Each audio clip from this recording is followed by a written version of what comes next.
Մեր տաղավարում վերլուծությունների ժամանակն է, այստեղ է արդեն Արմեն Չիբուխչյանը, բարև ձեզ Արմեն։ Բարև ձեզ։ Սկսենք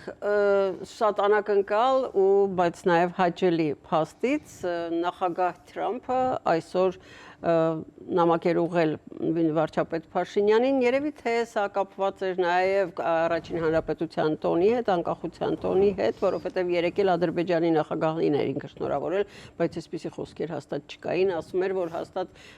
Ադրբեջանին ուղղված նամակում ասում էր, որ հուսով եմ մեր հարաբերությունները ավելի կզարգանան, խաղաղության հետ պայմանագիրը ստորագրելուց հետո էլ ավելի ամեն ինչ լավ կլինի, այսպիսի բաներ էին, բայց մեր դեպքում մեկ անգամ էլ կրկնեմ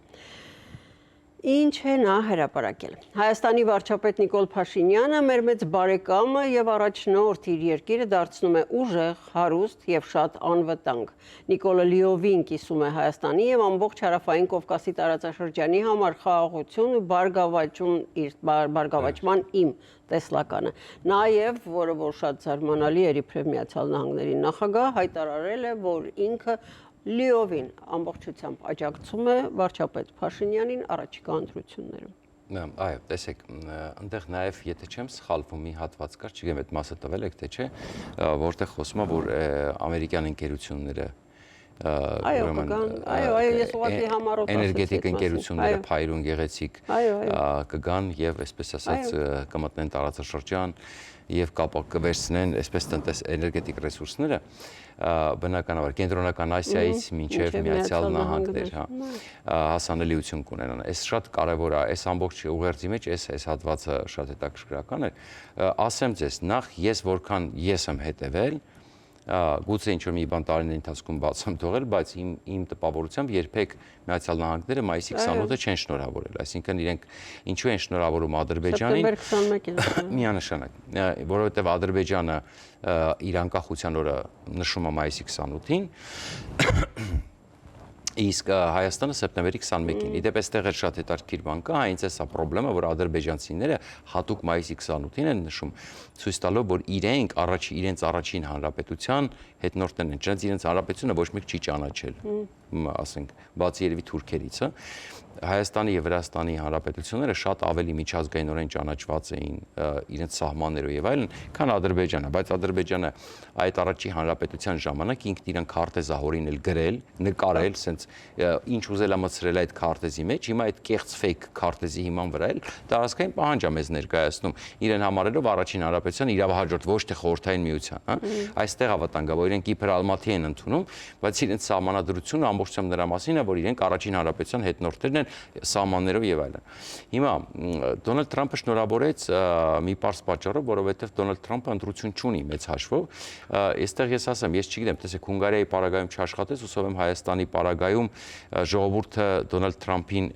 այսպես ասած, չնայած ես տեսնում եմ, որ Թրիփը այդքան պոպուլյար չի Հայաստանում եւ այլն, բայց օրինակ Հայաստանի պարագայում ժողովուրդը կարծեմ թե ուրեմն պետքա որ սկսի գնահատել, որ այդ խաղաղությունը, որ հիմա ապահովում է Դոնալդ Թրամփի ուրեմն շնորհիվ այս պահին նաև ես մի բան ասեմ ձեզ եկեք որպես նախընտրականի մեջ ասենք մենք այսպես չմտնենք չբանանենք եւ այլն ամեն դեպքում այսպես ասած եթե Պուտինը աջակցում է մեկին ասենք հիմա շատ են չի ասում ինչի է այդպես եւ այլն եւ Պուտինը բացահայտ աջակցում է մեկին մյուսը աջակցում է մեկին ում ո ձեռտու է շահը ասենք ում վրա դնում է խաղադրույքը նրան էլ աջակցում է Դա գաղտնիք չի որ քաղաքականության մեջ մեր սիրուն աչքերի համար չեն գովում տվյալ դեպքում ասենք ես իմ օրինակով եմ բայց փաստը նրանում է որ ասել է ես դեմ չեմ ես նկատի ունեմ այն փաստը որ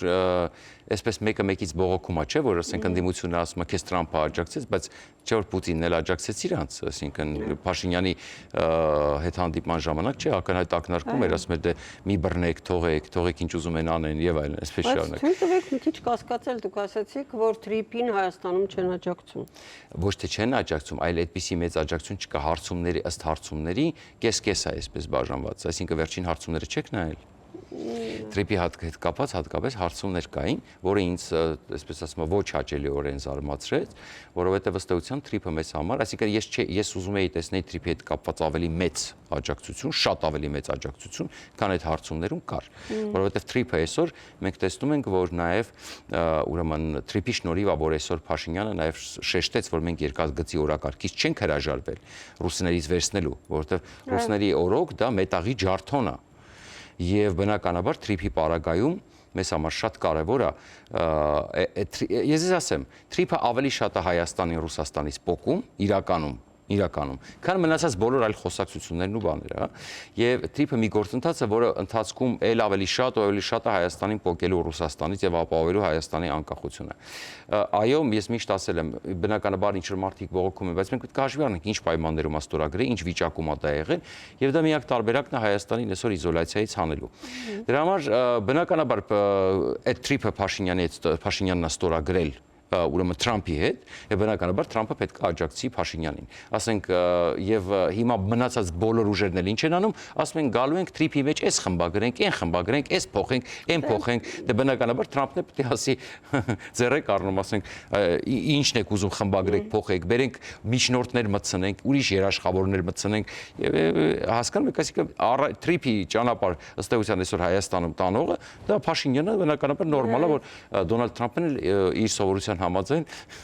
աջակցում է այն իշխանություններին, որ իր հետ աշխատում է։ Իդեպ Եվրամիություն գնալու հետ կապված էլ այսօր Փաշինյանը պատասխան տվեց լրագրողներին։ Դե այդ պատասխանը շատ ահոտ էր, այսպես կարող է 40 թվին լինի, կարող է 30։ Գնալու ենք Եվրամիություն եւ դուրս ենք գալու, բայց երբ չեմ կարող։ Ինքը այդպես չասեց, ինքը ասեց, որ որոշումը կկայացնի ժողովուրդը եւ քանի դեռ մենք կարող ենք համադրել, մենք կհամադրենք դրանք։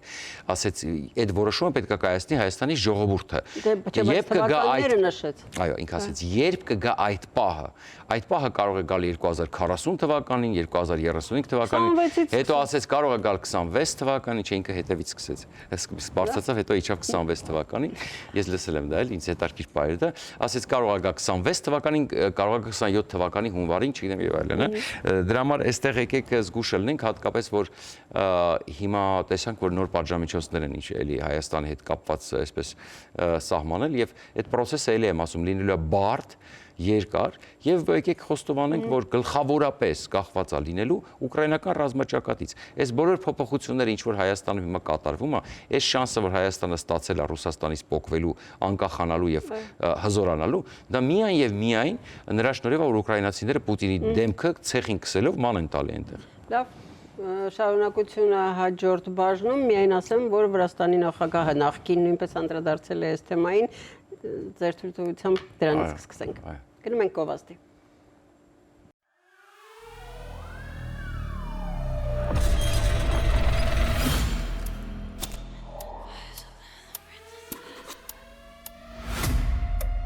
Խորհրդային Հայաստանի ամենաաղմկահարույց կողոպուտը, հանդգնություն, որը թեղեց ճակատագրեր, հարցեր, որոնք մնացին անպատասխան, անձրևանոց, ֆիլմ իրական պատմության մասին, հետապնդում, գաղտնիքներ, ֆիլմի ցուցադրությունը AGBU դահլիճում, տոմսերը ամրագրելու համար այցելեք armticket.com կայք։ Ֆիլմի ցուցադրման հովանավոր Vivaldi Catering։ Վերլուծություններն շարունակվում, այստեղ է Արմեն Չիբուխչյանը եւ ինչպես մինչեւ գովազդը ասեցի, անդրադառնանք Սաակաշվիլիի հայտարարությանը, վերջում էսպիսի բան է ասել, երբ դուք ունեք թե Եվրոպայի, թե Ամերիկայի աջակցությունը, բաց մի թողեք այս հնարավորությունը եւ ձեզ մի մեկուսացրեք աշխարհից, հայտարարել է Սաակաշվիլին։ Նա նաեւ գազին է անդրադարձել, ասել է, որ ժամանակին մեզ էլ դրանից զրկեցին, մենք ուրիշ տեղից սկսեցինք ձեռբերել ավելի էժան։ Դե տեսեք, այս հատվածի հետ, որ ինքը ասում է, եթե դուք ունեք Եվրոպայի եւ Վանի աջակցությունը, ես լիովին համաձայն եմ, հենց մենք էլ ենք այդ մասին ասում, որ չի կարելի բաց թողել այս հնարավորությունը, հատկապես որ մենք տեսանք այդ ռազմավարական պայմանագրի մեջ ինչ է մեզ առաջարկվում եւ դրա համար Թրամփը ինչ ասեց, make Armenia great again, հա, այսինքն դրա մեջ կա, այսինքն եթե մենք կոպիտ ասած Ամերիկայի հետ այդ ռազմավարական պայմանագիրը ամբողջությամբ իրականացնենք, վստահ եմ հենց այդպես էլ կլինի։ Ասեցիք մեկ Ամերիկա, թե մեկ Արմենիա, այո։ Make America Great Again-ը սարքել էր MAGA, ելի MAGA, բայց Make Armenia Great Again։ Այսինքն այնտեղ այդ ամեն ինչը կա։ Հիմա գազը Սաակաշվիլին առավ Ադրբեջանից, ընդ որում իրանց համար ավելի էժան էր, որովհետև իրանք տրանզիտով գազը տանում էին, ադրբեջանական գազը, ուրեմն եւ դրա դիմաց տրանզիտի գումարի դիմաց նաեւ էժան գազ են վերցնում։ Այսինքն հիմա նույն բանը Փաշինյանն էր ասում երեք, ասում էր, որ մենք պատրաստվում ենք մեր տարածքով գազ արտահանենք այդ գազի բանի դիմաց տրանզիտի դիմաց ասենք ստանալ, այդ հարցը քանի կիլոմետր կլինի, ինչ գումար կլինի, հարցը դա չի, բայց այսպես ասեմ, նախ ես Ադրբեջանի հետ հարաբերությունները դեռ հիմա ընտրություններից հետո ավելի པարզ կլինի ուրա գնում, դա կախված է եւ Իրանի իրավիճակից եւ Ամերիկայի այսպես դերակատարումից եւ ուկրաինական պատերազմից, այնպես չի որ հիմա սա որոշված է, ասեմ իրավիճակը շատ վտանգավոր է եւ հենց նաեւ դրա հետ կապված էր մեզ կարծում, որ Ռոբիոն շտապեց, որ նաեւ մենակ աջակցության համար չէր էլի, հավատացիք իրանք մենակ աջակցության համար այս բանին չէին գա հասնի, դե հարցեր կա էլի Հայաստան։ Դրա համար այսինքն կարևորությունը այնքան մեծ է, որ իրանք հասկացան, եկան արագ նախաստորագրեցին, որ ստորագրումը արագ լինի, որովհետեւ Իրանի հետ կապված Տրամպը վտանգավոր բաներ ասեց էլի երեք, ասեց, որ մեզ ձեռ չի տալի այն ինչ որ իրենք առաջարկում են։ Ասեց, հա, տեսնենք ինչ կլինի, եթե չլինի, ասեց մենք արածը կանենք, այսինքն այն ոչնչացման process-ը, որ ասում են, մենք կոչնչացնենք ինչ կա կգնանք, հա։ Դրա համար Օմանին էլ հետը միայն ճիշտ է։ Այսինքն որ փորձի ասեց փող վերստի այդ բանը։ Դրա համար այստեղ այս process-ները իրար հետ այնքան են փոխկապակցված ուկրաինական ռազմաճակատը, այս ամեն ինչը ի վերջո հնարավոր է դարձել ուկրաինացիների շնորհիվ, որովհետև եթե Պուտինը ունենար այն ազդեցությունը, ոնց որ ուներ առաջ, հավաստացնում ես ոչ մի trip չէր կարա մտներ, ոչ մի ակնհայտ է, եւ տեսեք, Սաակաշվիլին մեր համար ադրբեջանական գազի պարագան դեռ կասկածելի է, մենք ունենք այլ տարբերակ, նորից չեմ ուզում կրկնեմ, Թուրքմենստանի հետ կապված, Իրանի հետ կապված, եթե Իրանի հետ կապված Ամերիկան հիմա ստորագրի եւ պատժամիջոցները սկսեն հանվել, շատ ավելի հեշտ կլինի մեզ համար։ Մենք ուղիղ մենք այդ գազամուղը ունենք, այսինքն շատ էքսպերտներ ասում են ամբողջությամբ կարող ենք ապահովել, եթե ամբողջությամբ ցել չհրապա այդ գազամուղով մեծ մասը կարանք ապահովենք եւ այդքան կախվածության մեջ չլինենք ռուսական գազից։ Բայց դե այդ տարբերություն նաեւ այդ կախվածությունից կազատվենք, երբ որ ամեն ինչ լավ լինի, Ռուսաստանը ինքը պիտի խնդրի, որ նորից մտնի Հայաստանյան շուկա։ Միանշանակ, տեսեք, հիմա իրանք նորից այդ Տոկաևի մոտ էր, չէ՞ Պուտինը։ Գնացել են ինչ որ տենց այսպես խունջիկ էին գալիս, իբր պետք է քննարկեին նաև Հայաստանի հարցը, բայց ես ղազախստանցի էքսպերտի լսեցի, որ ասեց Հայաստանի մենք լավ հարաբերություններ ունենք եւ Հայաստանի եւ Ադրբեջանի հետ, կմնա Հայաստանը ԵԱՏՄ-ում, չի մնա դուրս կգա հապկից։ Սկսվել, բայց ինչ է եղել, մեր հարցով է սկսվել։ Հələ չի ունենք տեղեկություն, ասեց կգնա, կմնա, դուրս կգա հապկից, դուրս չի կա, ասեց մենք շատ հանգիստ ենք դրան վերաբերվում, այսինքն մեծ հաշվով այդտեղ։ Հիմա ինչ էր ուզում պայմանավորվել, ինչ են խոսացել, չգիտեմ կերևը, բայց մեծ հաշվով տեսեք, հիմա նորից ելակ, վարունգ, ես մի բան եմ ուզում ասել, տեսեք, այդտեղ Փաշինյանն էլ մի բան ասեց կարևոր էր, ասեց ստանդարտները համապատասխանեցրեք ու գիտեք ինչ, երբեմն մեր բիզնեսմենների ամբողջ աշխարհը դա Մոսկվան է, իրանք չեն հասկանում, որ պետության հաջողություն, տեսեք, այս քանի անգամ պետք է նույն իրավիճակը լինի, որ իրանք սկսեն հասկանալ, որ պետք է մի քիչ ակտիվ լինեն, լեզուներ իմանան, կամ մարդ բերենով լեզուներ իսկեն բանակցել, նոր շուկաներ փնտրեն։ Հիմա տեսեք, հետարքիր մի բան ասեմ, մի արտադրող ասել էր հետեւյալը. ես հիմա կարտահանեմ իմ ապրանքը Արաբական Միացյալ Էմիրություններ, միջև այնտեղ հարցը հանգուցալուծվի։ Այսինքն, սկի անգամ ասել էր չեմ էլ ուզում իմ անունը տակ եւ այլն։ Այսինքն, բոլորը պետք է ունենան դիվերսիֆիկացված արտահանում։ Ոչ մեկ չպետք է մի տեղ արտահանի, պետք է մի քանի տեղ արտահանեն։ Եվ ի վերջո պետությունը կարա օգնի եւ պետք է օգնի։ Հիմա ասում են, որ ինչ որ օգնում են, բայց չգիտեմ որքանով է բավարար, որքանով բավարար չի, հենա նույն Պապոյանը ասեց, որ դիմել ենք Եվրամիության ծաղիկների հետ կապված, ասել են հաշվարկները ներկայացրեք, հա։ Այսինքն պետությունը այդ առումով պետք է ակտիվ աշխատանք տանի շուկաներ բացելու համար, լիցենզիաներ ստանալու համար, բայց կոնկրետ արտահանողները իրենք պետք է գնան, բանակցեն, գտնեն գործընկերներ, այսինքն այս ամեն ինչը իրենք պետք է անեն եւ ինչքան պետք է լինի, այսինքն փոխանակ